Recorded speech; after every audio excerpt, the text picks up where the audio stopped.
Writing an email to your teacher. Practicing email etiquette.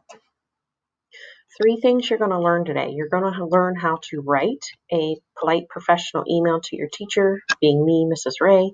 You're going to practice writing that polite professional email, and then you'll look at emails and discuss them together. So the importance of writing a polite professional email. If you can write politely and professionally, you will be appearing as a serious, hardworking student, and you will appear as a serious, hardworking employee in your future career if you can do these activities. So you start the email with the correct greeting. If your teacher has told you what he or she wants to be called, then you use that name. So I want to be called Mrs. Ray, so you're going to say, Dear Mrs. Ray.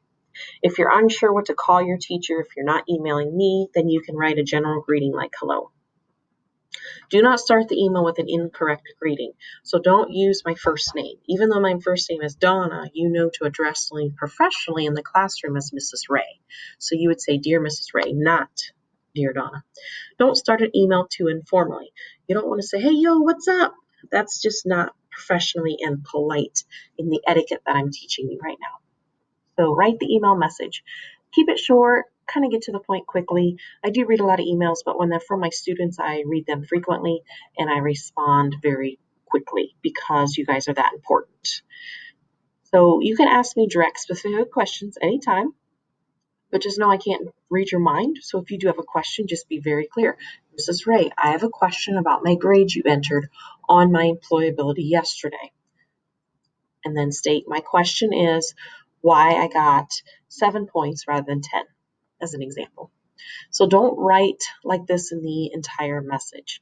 If you write in capital letters, it sounds like you're yelling at me, and that's not professional. We have to manage our emotions different than that. Also, we only use one punctuation mark at the end of a sentence or a question. So not a lot of exclamation points, not a lot of question marks, not a lot of periods, just one. Do not write to your teacher in the same way that you're going to text your friends, do Snapchat, or Twitter. I have to have complete sentences. So this third bullet point down where it says, please don't write your professor like you're texting. Correct me if I'm wrong. No, you would say, do not tell your teacher that you weren't listening in class either. Many times I already know that. You don't have to tell me that. Always be polite. Use please and thank you. When you end your email, you're writing a conclusion, end with sincerely or best regards, or when you get a moment, could you please email me back? And then always include your first and your last name. I have several Daniels, I have several Michaelas, I have several Jacobs, so just give me your first and last name on that, please. So let's review. In your professional email to me, you are going to email a greeting, an email message, and a closing remark with your first and your last name. So your email writing assignment this week is going to be emailing me, your teacher, a professional email. You're going to explain. The first thing is explain why you decided to return to complete the DACC Wildlife Program your senior year.